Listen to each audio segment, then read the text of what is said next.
Bonjour à tous, je vous retrouve aujourd'hui pour les 2 ans de ma chaîne YouTube. Alors l'année dernière, pour fêter les 1 an, j'avais proposé une vidéo un petit peu blabla et complètement décousue. Et cette année, j'ai décidé tout simplement de répondre à ma seconde foire aux questions que j'ai lancée il y a un petit peu plus d'1 mois maintenant sur ma chaîne. Finalement, j'ai laissé un petit peu traîner et je me suis dit que là, c'était l'occasion d'enfin répondre à vos questions. Alors pour cette vidéo, j'ai sélectionné 20 questions que j'ai divisées en 2 catégories. Tout d'abord les questions qui n'ont pas vraiment, ou alors de très loin, un rapport avec les mangas, puis après vraiment les questions manga, YouTube, etc. Je commence sans attendre pour ne pas que cette vidéo dure des plombes comme la première. Tout d'abord, une question qui m'a été excessivement posée, que ce soit sur YouTube, sur les réseaux sociaux, c'est quel est ton métier? Alors, je pense que beaucoup s'attendent à quelque chose en rapport avec le livre ou avec les mangas, mais ce n'est absolument pas le cas. Je suis désolée peut-être d'en décevoir plus d'un, mais ce n'est vraiment pas ça. Je suis tout simplement agent administratif. Agente administrative, d'ailleurs j'ai un petit doute là d'un coup si on met au féminin ou pas. Bref, en gros, je passe mes journées à travailler dans un bureau. Je rentrerai pas en détail quel bureau, quel poste, etc. Parce que ça c'est un petit peu perso et j'ai pas spécialement envie de voir débarquer des gens à mon boulot tout simplement. Mais voilà, j'ai un métier qui n'a strictement aucun rapport avec ma passion. Faut pas chercher midi à 14h, c'est peut-être un truc que je changerai par la suite, mais vu que c'est un CDI, pour l'instant ça m'arrange bien. Ensuite, seconde question qui m'a été très posée, c'est à propos de mes tatouages. Tu en as combien? Quelle signification ils ont? Si tu veux en faire d'autres? Alors, déjà j'en ai 3. Donc le premier que vous voyez, je pense, dans toutes mes vidéos, puisque c'est celui qui est le plus visible, il s'agit de mon cœur tout rempli sur le poignet gauche. Quelle signification? Un cœur sur le bras gauche, donc du côté du cœur. Le second tatouage que j'ai, ça va être un petit peu galère à vous le montrer, mais on va essayer. Je ne sais pas si vous verrez bien. Position super acrobatique, voilà. Il s'agit pour les fans du genre d'un symbole du personnage d'Harley Quinn de Batman. Quoi, faut pas... Là encore, ne cherchez pas une signification trop compliquée, c'est tout simplement l'un des symboles qui caractérise Harley Quinn. Et enfin, mon troisième tatouage, qui je pense est le plus imposant et le plus visible ces derniers temps, je vous ferai un petit focus.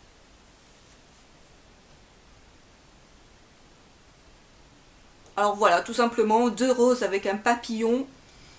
J'aime les fleurs, j'aime les animaux, voilà, il faut pas chercher plus loin. Alors après, est-ce que je compte en faire d'autres? Oui, pas de suite maintenant, je laisse cela cicatriser parce que là j'ai un petit peu beaucoup trop enchaîné d'un coup. Il y en a bien d'autres de prévus et si j'en fais d'autres et que cela vous intéresse, peut-être que je les montrerai en vidéo. Troisième question à propos de mes figurines pop qui ont envahi ma mangatech. Alors on me demande pourquoi je fais ce genre de collection, si j'ai des figurines manga, d'ailleurs pourquoi je n'ai pas de pop manga. Et aussi à propos de mes peluches. Alors les peluches Happy et le Aquali, je ne sais pas si le Aquali on le voit dans ce cadre de vidéo, ainsi que le gros chat que là vous ne voyez assurément pas, qui est tout en haut de la mangatech. Je vous les ai déjà présentés dans mon haul Japan Expo Sud de cette année, donc c'est des peluches assez récentes. Et concernant la grosse licorne, là vous avez été, là encore quelques-uns à me demander d'où vient cette licorne, où peut-on l'acheter. Alors il s'agit de Fluffy, qui est la licorne de Moi Moche et Méchant. C'est la licorne du film que j'ai acheté sur Amazon pour une dizaine d'euros, je ne sais plus, ça fait un petit moment que je l'ai. Je l'ai acquise au moment où je crois que tout le monde en parlait sur YouTube et sur les réseaux sociaux. Du coup voilà, j'ai fait un petit peu mon mouton et j'avais craqué pour cette peluche. Concernant les pop, donc ces espèces de petites figurines, ça a commencé avec celle-ci, donc pour la Japan Expo Sud également, que j'ai acheté parce que tout simplement The Crow fait partie de mes films préférés depuis bien longtemps. Et au début c'était juste histoire d'en acheter une, de la garder dans sa boîte et basta. Le souci c'est que c'était un petit peu comme les mangas, c'est devenu une addiction, très dangereuse l'addiction d'ailleurs, et du coup il y en a voilà une bonne dizaine derrière moi que je pense vous voyez souvent en arrière-plan de mes vidéos, si je fais ce cadre là ou quand je fais un cadre plus rapproché de la mangatech. Alors après si vous voulez voir celle que j'ai, je vous invite à me rejoindre sur mon compte Instagram, donc je vous mettrai le nom de mon compte Instagram quelque part par là. Vous êtes déjà nombreux à m'avoir rejoint sur ce compte. Parfois je partage des photos de ce compte sur ma page Facebook et sur Twitter, donc ça permet à tout le monde de voir un petit peu mes achats manga et parfois mes achats autres, dont mes achats pop. Alors pourquoi je collectionne des pop qui n'ont pas vraiment de rapport avec les mangas? Eh bien tout simplement parce que à part les mangas et quelques peluches, je ne collectionne rien qui ait un rapport avec de près ou de loin des mangas. Donc niveau figurines, ça va être très embêtant de vous montrer mes figurines étant donné que je n'en ai pas. Enfin si j'en ai une de Edward de Fullmetal Alchemist que ma meilleure amie m'avait acheté il y a de cela fort longtemps, je l'ai montré dans un de mes bookshelf tours, le premier il me semble. Au niveau pop, je fais un rapide résumé de ce qu'on peut voir niveau pop. J'en ai deux de L'étrange de Monsieur Jack parce que c'est l'un de mes films d'animation préférés. J'en ai une d'Alice au Pays des Merveilles, une de Ariel, une qu'on m'a offerte de Hodor de Game of Thrones, une de Daenerys de Game of Thrones, une de BB-8 du prochain Star Wars, toutes celles d'Harry Potter que j'ai commencé un petit peu à collectionner, donc Harry, Hermione, Ron, Dumbledore, puis deux de Harley Quinn, une troisième en commande et une de Poison Ivy. Donc Poison Ivy et Harley Quinn, c'est l'univers de Batman de manière plus globale. Pourquoi collectionner ça? Pourquoi ne pas faire une seule collection? Bien tout simplement parce que je les prends un petit peu au feeling, voilà, c'est vraiment sur le côté visuel. Je n'aime pas que les mangas, voilà, comme je viens de le dire, l'univers de Batman, Game of Thrones, Disney, tout ça, c'est des trucs qui m'intéressent. Et voilà, c'est pour ça que c'est complètement décousu au niveau de cette collection de Pops, mais j'assume complètement. Est-ce que j'ai d'autres passions? Alors oui, j'ai d'autres passions que les mangas, même si je dois bien avouer que les mangas et YouTube, ça prend clairement le plus gros de mon temps libre. À part ça, j'aime beaucoup lire. Même quand c'est pas des mangas, je lis parfois un petit peu de la BD et un petit peu des romans, mais ça j'en avais d'ores et déjà parlé dans ma toute première FAQ. J'aime beaucoup le cinéma, même si j'ai plus trop l'occasion d'y aller ces temps-ci parce que le cinéma, là encore c'est un budget, quand on ne prend pas la carte d'abonnement c'est assez cher. De manière générale, je m'intéresse beaucoup à l'art, à la photographie, donc à l'art, c'est-à-dire au musée, visiter les monuments historiques, tout ça, c'est vraiment ma came. C'est à peu près tout. À une époque, je jouais de la guitare électrique, j'en ai joué pendant environ 6 ans dans un club de musique à Nice, mais depuis que j'ai déménagé à Draguignan puis à Marseille, je n'ai pas apporté mon matériel avec moi, du coup je l'ai laissé un petit peu entre parenthèses, bien que j'ai toujours 2 guitares en ma possession, une électrique et une folk, et que la guitare de manière générale ça m'intéresse toujours autant, mais voilà, j'ai plus trop le temps ni la patience de m'y consacrer. Animé ou drama? Alors ni l'un ni l'autre, alors peut-être que vous ne le savez pas si vous m'avez rejoint depuis peu, mais je ne regarde pas d'anime, je n'en regarde vraiment, mais que de manière tellement rare qu'on ne peut pas vraiment dire que je regarde d'anime. Par exemple, le coffret de Skip Beats que je vous avais montré dans mon haul Japan Expo Sud, il est toujours sous blister. Après, il y a les films d'animation du genre les classiques de Miyazaki. Là, je prends beaucoup de plaisir à les regarder, mais c'est vraiment l'un des rares réalisateurs dont je suis à peu près tout ce qu'il a pu faire. Et ensuite, niveau drama, ben non, je n'en regarde pas, ça ne m'intéresse pas. Je suis vraiment pas dans ce délire-là, vraiment. Autant je m'intéresse beaucoup au manga papier, mais alors tout ce qui peut tourner autour, les adaptations en drama, en anime, tout ça, ou même en film live, ça ne m'intéresse pas spécialement. Alors après, niveau film live, parfois il m'arrive de tomber dessus, comme par exemple pour Death Note, mais c'est vraiment très très rare. Le dernier que j'ai dû voir, c'était 20th Century Boy, parce qu'il était passé à la télé, parce que sinon, autant vous dire, je l'aurais pas regardé, mais voilà, c'est pas trop mon délire. Alors ensuite, à propos des cosplays, donc non, là encore, je ne fais pas de cosplay, j'aime bien en regarder quand c'est bien fait. Là, rien à dire, je suis la première admirative, mais non, je n'en fais pas, et si vous me croisez en convention, pour celles et ceux qui m'ont déjà vu, que ce soit en convention ou que ce soit d'autres, voilà, pour la Japan Expo Sud, pour le second jour, je ne sais plus, j'avais des oreilles de chat sur la tête, mais c'était à peu près tout. Je ne suis pas très cosplay, je ne suis pas très déguisement de manière générale. Films et séries télé préférées. Alors au niveau des films, j'ai un très gros panel de films, là comme je vous ai dit, j'aime beaucoup le cinéma, donc il y a énormément de films que je prends plaisir à revoir. L'un de mes films phares, qui pourtant quand je l'ai vu la première fois m'avait beaucoup déçu, je l'ai vraiment pas apprécié par la suite, il s'agit de Mémoire d'une geisha, qui est un film, pour rappel, un film américain avec des acteurs chinois qui traitent d'une histoire qui se passe au Japon. Tout à fait normal. Je n'avais pas trop apprécié le film au départ, tout simplement parce que j'avais lu le roman original qui là encore est américain juste avant d'aller voir le film, et j'avais trouvé l'adaptation pas franchement fidèle. Il a fallu que je revoie le film par la suite pour vraiment l'apprécier à sa juste valeur. Alors ensuite, dans mes films préférés, vous allez retrouver The Crow, j'en ai parlé avec ceci. Il y a également Arizona Dream. beaucoup de films de Tarantino de manière générale, j'adore le travail de Tarantino et de Robert Rodriguez. Et ensuite ça va être des films du genre de Tim Burton, Christopher Nolan, tout ça, bref, beaucoup de films. Et concernant les séries télé, là encore, il y a un très gros panel de séries télé que je regarde. Donc il y a The Walking Dead, j'avais fini Breaking Bad, je suis en train de reprendre The Vampire Diaries, il faut que je regarde la série The Original, bien entendu en rapport avec Vampire Diaries, Game of Thrones, bien évidemment. Donc voilà, je regarde énormément de séries télé, bien que là encore, il y en a que j'ai dû mettre entre parenthèses parce que je n'ai pas le temps de tout regarder. Niveau musique, certains m'ont demandé si j'écoutais de la J-pop, de la K-pop, etc. Alors dans ma première FAQ, j'avais parlé de groupes japonais que j'écoutais, du genre Desper's Ray, Kagelu, etc. Depuis, je n'écoute strictement plus rien de japonais. Je ne m'intéresse alors encore moins à la pop japonaise ou à la K-pop coréenne. Ça, c'est vraiment pas mon délire. Niveau musique, j'écoute plutôt du métal, que ce soit du métal symphonique, du métal industriel, du black metal, du death metal, tout ce que vous voulez. Mais alors, je suis vraiment dans un univers très sombre au niveau musique. Après, si je peux vous citer qu'est-ce que j'écoute également beaucoup de rock, de manière un peu plus générale, du rock plutôt des années 80. Très clairement, ce qui se fait à l'heure actuelle, je ne suis plus trop. Et enfin, dernière question dans la catégorie un petit peu perso, à propos de ma famille, de mon copain, tout ça, comment ils réagissent par rapport à ma passion. Alors, moi j'ai de la chance, entre guillemets, que ma famille accepte ma passion plus ou moins complètement. Donc quand j'ai commencé à lire des mangas, j'étais déjà majeure. Voilà, pour celles et ceux qui se demandent, oui mais comment t'as fait quand t'étais mineure et tout pour acheter tes mangas, tout ça. J'ai commencé à lire des mangas, vraiment à lire des mangas assez tard. Je devais être à la fac, fin du lycée, fac, donc 18-19 ans par là, sachant que j'ai 26 ans et demi pour celles et ceux qui se posent la question. Ensuite, au niveau du fait qu'il y en ait beaucoup, ma mère comprend du fait qu'elle elle aussi une très grosse collection de livres, très envahissante à la maison. Mon père comprend beaucoup moins parce que ce n'est pas son univers. Il a compris que c'était japonais.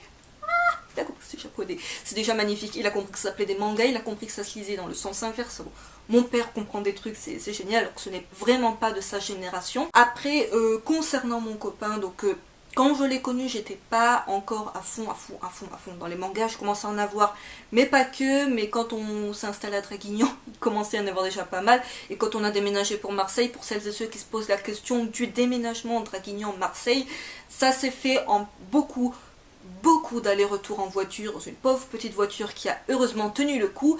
Et donc voilà, pour celles et ceux qui flippent d'avance de déménager avec toute leur mangathèque, oui, c'est excessivement chiant, oui, c'est excessivement contraignant, fatigant, tout ce que vous voulez, mais il faut à un moment donné passer par là quand on doit déménager. Après, lui, il accepte.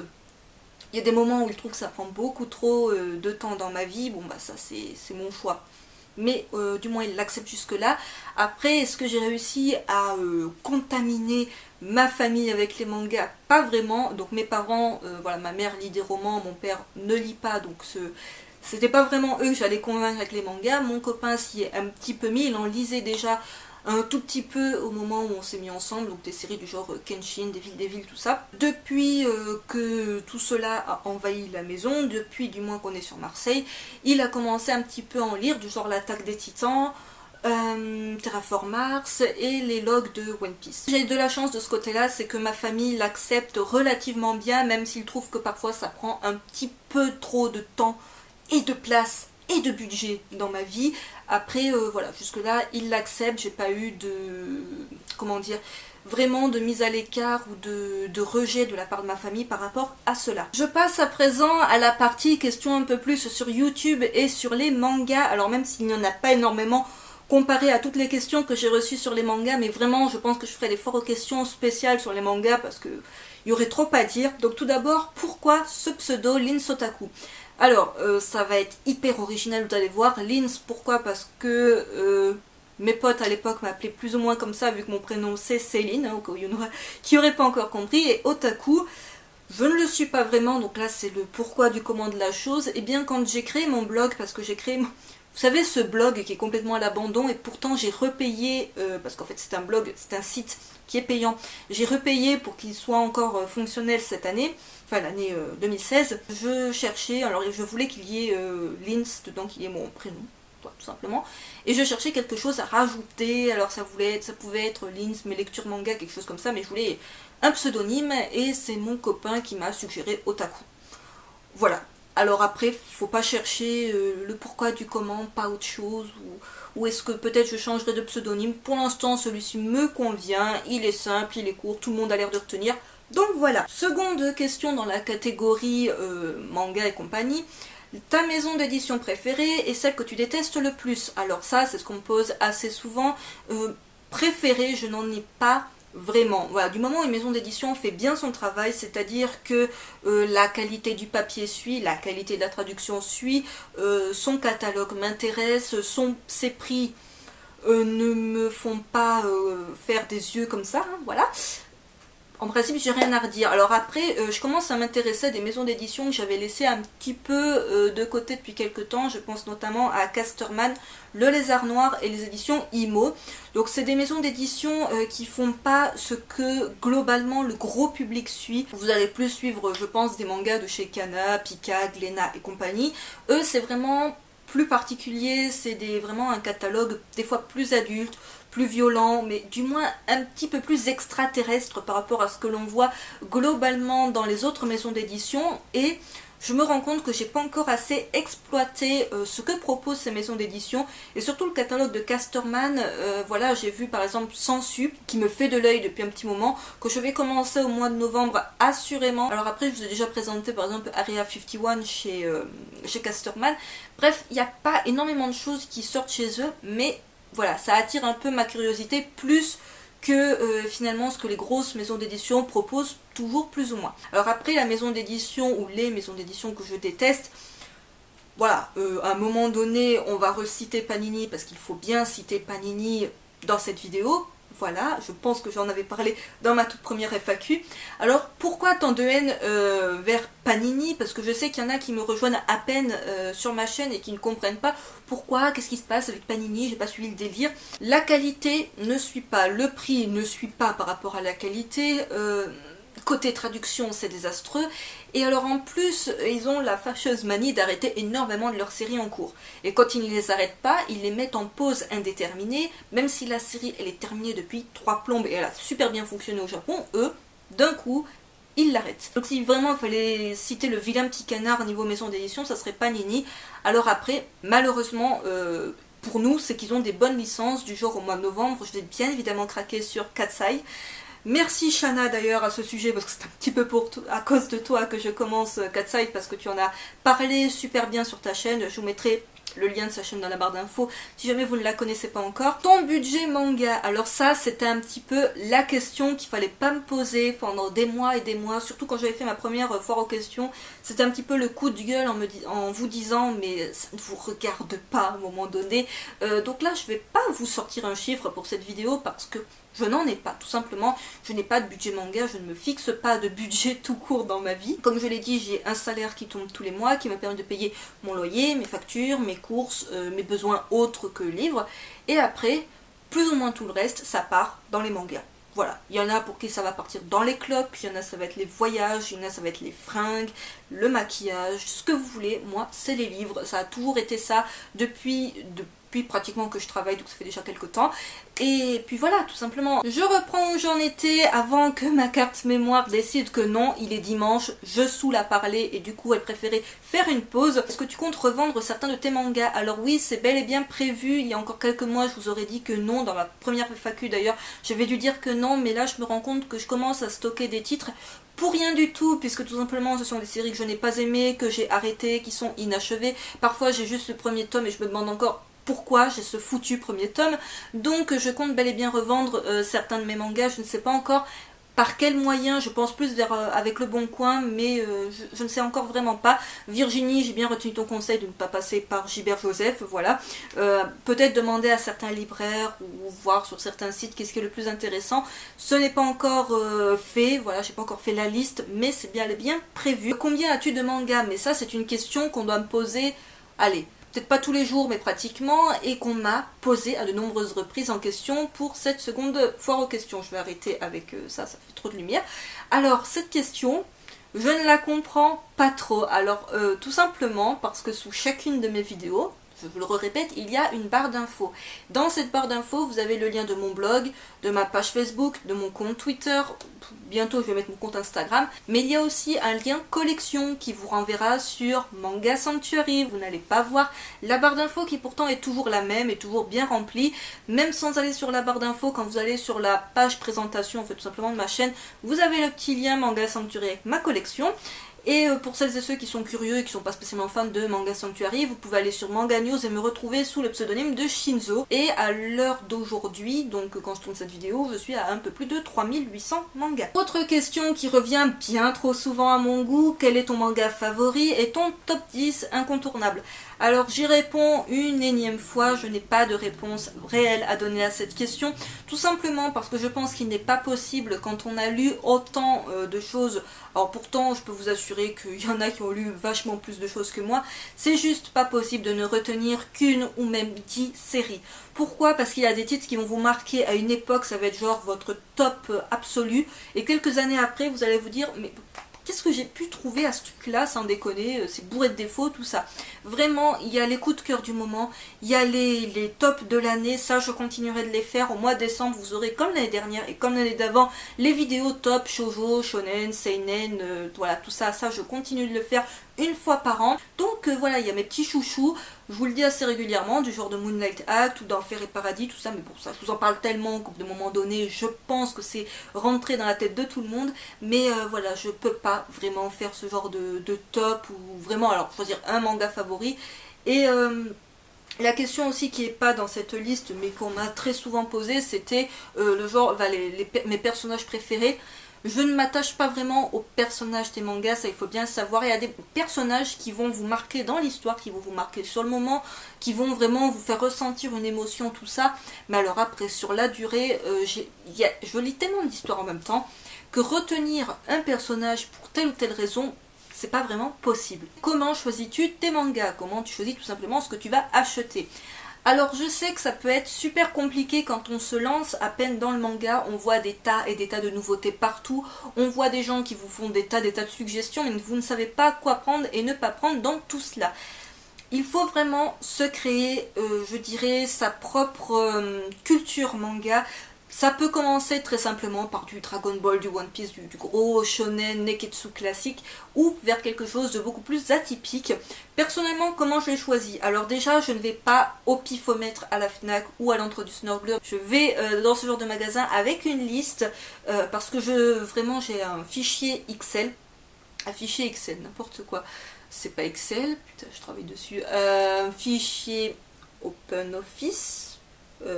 Voilà, Word, on va dire Word, c'est pas Word, mais vous avez compris où je vais en venir, où je note tout simplement, j'ai une liste, hein, voilà, tous les mois de tout ce qui sort.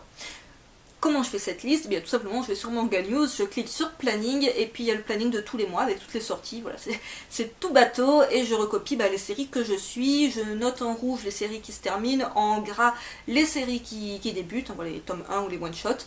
Et voilà, et je divise selon les semaines, voilà, je surligne les couleurs différentes selon les semaines les différentes semaines du mois. C'est hyper flou, mais en fait, il faudrait que je vous montre ça à un moment donné dans une vidéo, ça sera plus clair. Alors, comment je fais mon choix?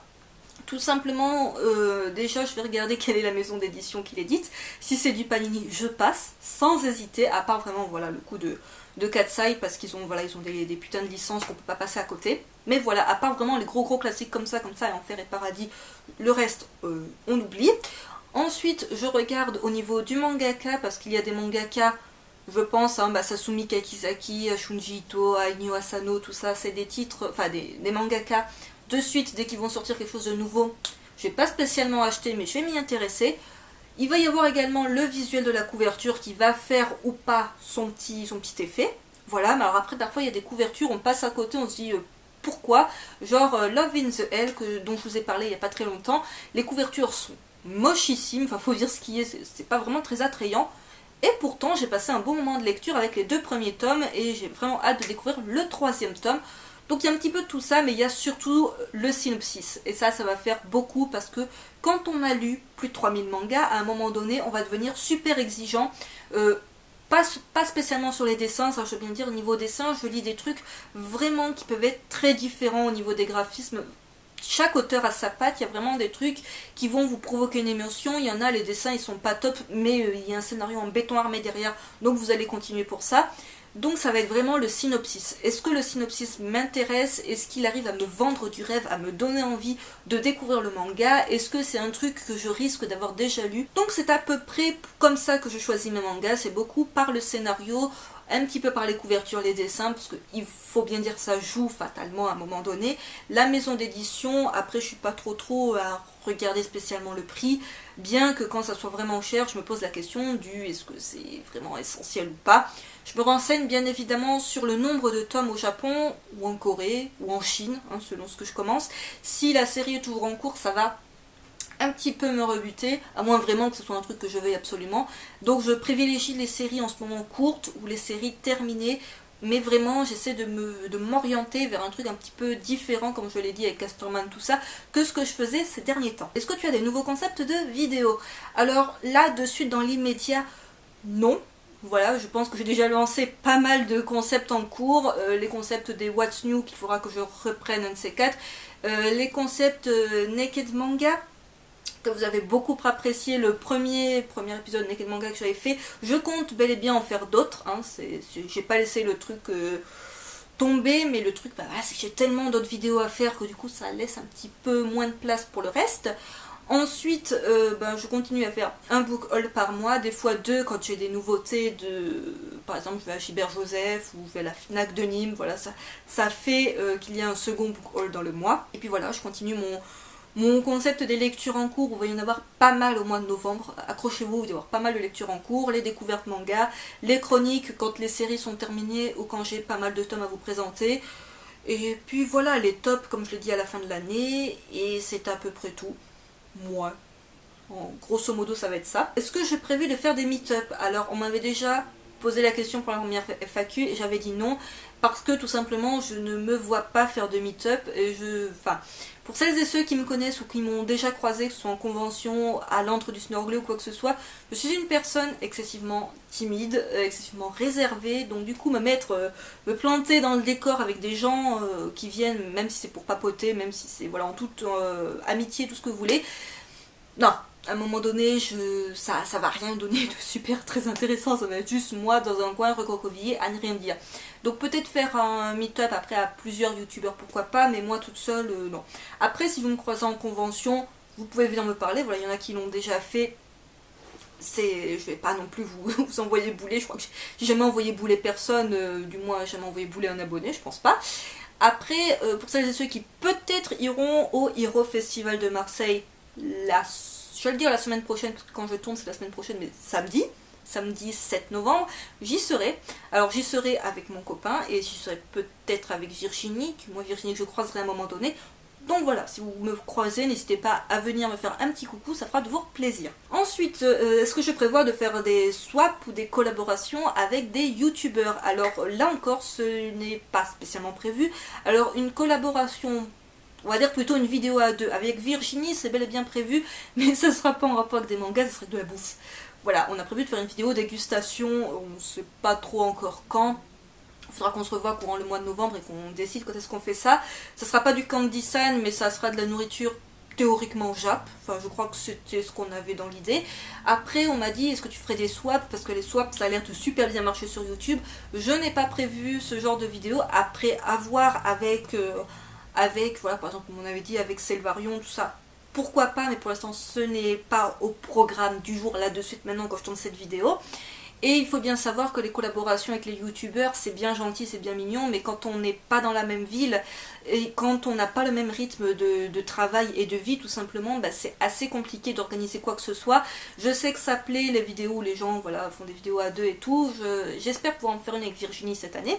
Mais voilà, faut savoir que c'est pas le genre de truc qu'on peut faire assez souvent, qu'on peut organiser comme ça, parce que bon, il y a aussi la distance et il y a le temps pour le faire tout simplement. Et enfin, dernière question, quelques conseils pour se lancer sur YouTube. Là encore, c'est une question qu'on me pose assez souvent en message privé d'ailleurs. Certains d'entre vous se sont d'ores et déjà lancés sur YouTube ou comptent très prochainement lancer leur chaîne et me demandent quelques conseils, des trucs à faire, à ne pas faire, tout ça. Et souvent on m'envoie les liens des chaînes et je m'excuse, voilà, systématiquement je m'excuse, mais bon, je le fais dans cette vidéo, je n'ai pas le temps spécialement de regarder tout ce qu'on m'envoie. Parce qu'il faut bien vous dire qu'on m'envoie pas mal de choses à regarder, et moi je suis déjà pas mal de monde sur YouTube, donc ça me fait beaucoup de vidéos à regarder. Donc quelques conseils si vous comptez vous lancer sur YouTube. Alors je comptais faire une vidéo, j'attendais un petit peu pour la faire, vraiment comment bien commencer sa chaîne YouTube. Un conseil important, ne vous découragez pas par rapport aux avis négatifs. Ça je tiens à le dire parce que quand on est sensible, quand on est un petit peu fragile et surtout quand on est jeune et qu'on n'a pas spécialement la maturité d'esprit pour ça, quand on va recevoir des attaques, je ne parle pas des trolls, hein, les trolls, voilà, hein, ça c'est des, excusez-moi l'expression, mais c'est des confinis qui vont venir sur votre chaîne pour foutre le bordel tout simplement. Bon, ces gens-là, vous les laissez de côté, mais je parle des gens qui viennent et qui sont complètement méchants. Voilà, méchants gratuitement. Il ne faut surtout pas prendre en compte les commentaires négatifs. Alors il y a des commentaires négatifs constructifs, c'est-à-dire qu'ils vont vous dire ce que tu fais c'est pas bien, mais tu le fais pas bien parce que, voilà, je te donne des conseils pour t'améliorer. Ça, vous prenez.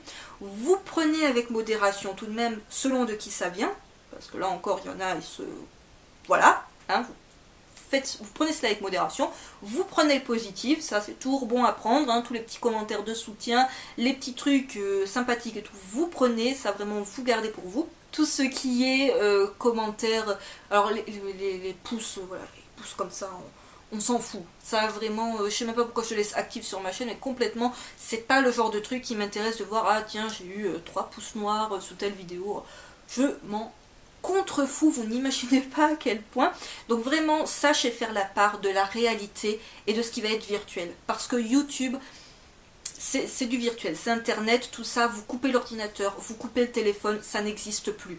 Très clairement, arrêtez de penser, enfin, faut pas prendre ça pour vous. Personnellement, des fois, je me prends de ces trucs, je me dis, mais les gens ont pris la peine de se poster là devant ma vidéo et de me dire de la merde. Parce que très clairement, ça arrive. Il y a des commentaires vraiment adorables, vous êtes vraiment, bon, le grand nombre d'entre vous, vous êtes super sympa, mais il y en a qui viennent juste pour dire, ben, t'es chiante, t'es ci, t'es ça, t'es pas... Faites la part des choses. Si vous n'êtes pas prêt à faire la part des choses entre ce que vous voyez sur internet et ce qui se passe dans la vraie vie, ne vous lancez surtout pas sur YouTube parce que c'est la jungle.